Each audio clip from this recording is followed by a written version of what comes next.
C'était la plus grande civilisation que le monde ait jamais connue. Ses routes reliaient des continents et son armée écrasait des empires.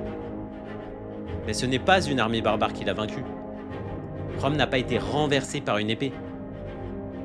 Elle s'est effondrée de l'intérieur, lentement, silencieusement, par un poison invisible, l'inflation. J'aime pas trop beaucoup ça.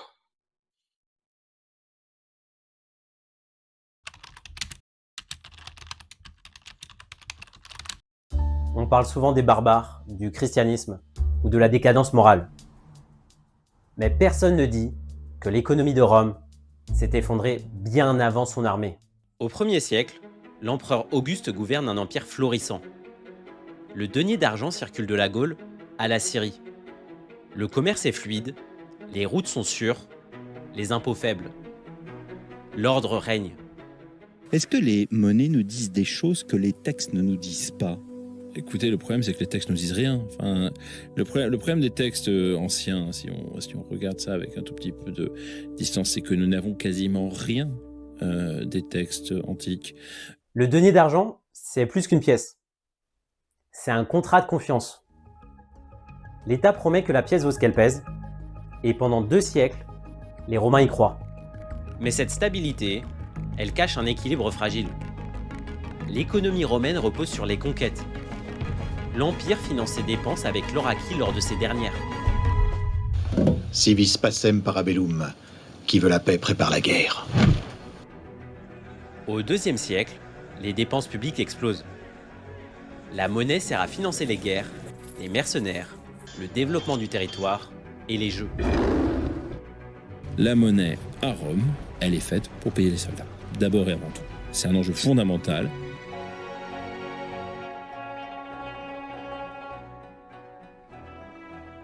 Une idée.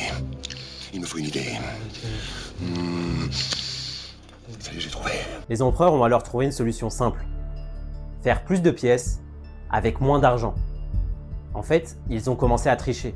Les empereurs baissent le taux d'argent dans les pièces. Les pièces brillent encore, mais elles valent 2 fois moins. Sous Trajan, au début du siècle, le denier contient encore 85% d'argent. Un peu plus tard, sous Marc Aurèle, le taux passe à 75%. C'est le début de la dévaluation. Plus le taux d'argent par monnaie baisse, plus on peut battre de monnaie, et plus il faut en battre beaucoup. À la fin du IIe siècle, Commode, le fils de Marc Aurèle, décède. Septime Sévère prend le pouvoir avec le soutien des soldats. Son règne marque le début de la fin pour l'Empire romain. Il continue de dévaluer la monnaie. Le denier ne contient plus que 50% d'argent. Puis, après sa mort, ses 2 fils, Caracalla et Geta, prennent le pouvoir. Ils se haïssent. Caracalla tue son frère.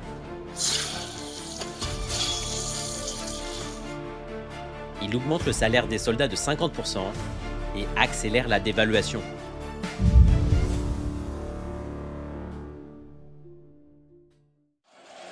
Le IIIe siècle est une hémorragie. Les empereurs se succèdent.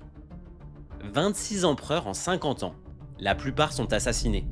Guerre civile, invasion barbare, coup d'État. C'est l'anarchie dans l'Empire. Les soldats ne se battent plus pour la gloire de Rome. Ils se battent pour leur salaire. Mais leur salaire, c'est une pièce d'argent et elle vaut plus rien. L'État imprime davantage. Les pièces perdent en pureté. Les prix explosent. La confiance s'évapore. L'inflation devient une tempête. Plus de dépenses, plus de monnaie, plus d'inflation. C'est un cercle vicieux et il tourne de plus en plus vite. En 270, le denier ne contient plus que 2% d'argent. La masse monétaire a été multipliée par 7. Le prix du blé atteint des niveaux inimaginables. Il a été multiplié par 16. Les fermiers ne peuvent plus payer d'impôts. Alors ils fuient ou ils se placent sous la protection des grandes familles. Ils deviennent alors esclaves, mais dans leur propre pays. Dioclétien monte sur le trône en 284. Il tente l'impossible pour sauver cette situation catastrophique. Il fixe les prix des biens, comme le pain, la viande, les céréales et le vin. Il punit et menace de mort les marchands qui ne respectent pas son système.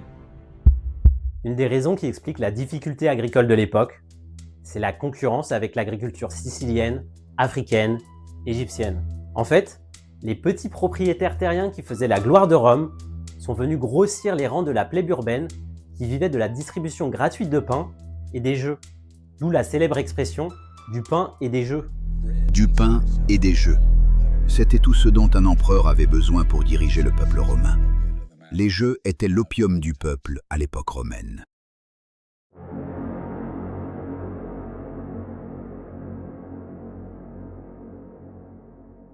En 306, Constantin prend le pouvoir. Il voit ce que ses prédécesseurs ont refusé d'admettre. Le denier est mort. Il ordonne que les impôts soient payés exclusivement en or. À ce moment-là, l'Empire romain n'a plus vraiment de colonne vertébrale économique. L'Empire marche encore, mais c'est un cadavre. Et le pire reste à venir.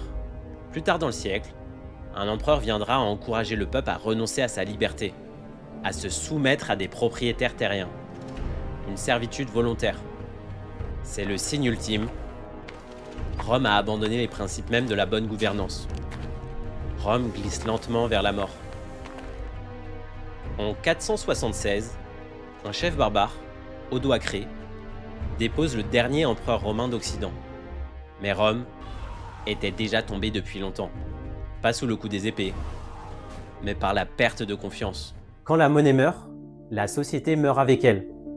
Rome n'a pas été détruite, elle a été dissoute. La monnaie est une promesse.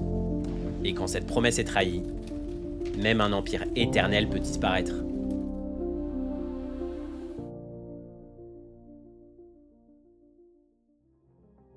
Quand on regarde l'histoire de Rome, on se dit que c'est très très loin. Mais ce qu'ils ont vécu, ça ressemble étrangement à ce qu'on vit aujourd'hui. En 1971, les États-Unis ont mis fin à l'étalon or. The strength of a nation's currency is based on the strength of that nation's economy. And the American economy is by far the strongest in the world.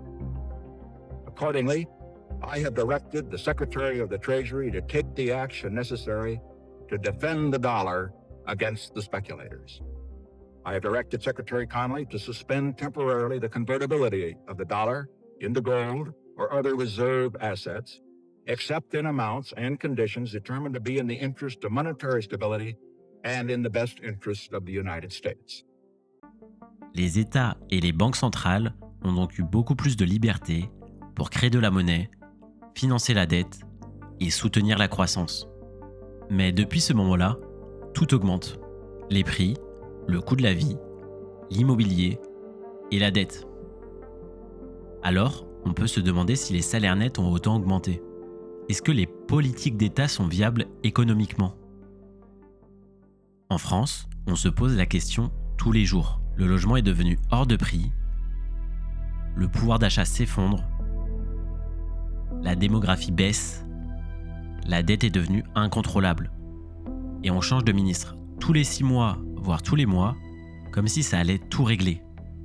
En réalité, ce n'est pas la monnaie qui s'effondre, c'est la valeur de notre travail, de nos salaires, qui diminue face au coût de la vie. Les prix augmentent plus vite que ce qu'on gagne.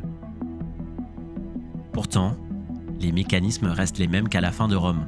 À l'époque, les empereurs diluaient leur monnaie pour financer leurs dépenses.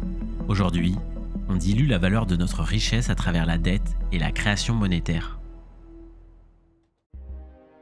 On repousse les problèmes, on maintient l'illusion que tout va bien, mais rien n'est réglé en profondeur. Et comme à Rome, le danger ne vient pas seulement de l'inflation, mais de la perte de confiance. Quand les gens n'y croient plus, ni dans la monnaie, ni dans l'État, ni dans l'avenir, c'est là que tout s'écroule.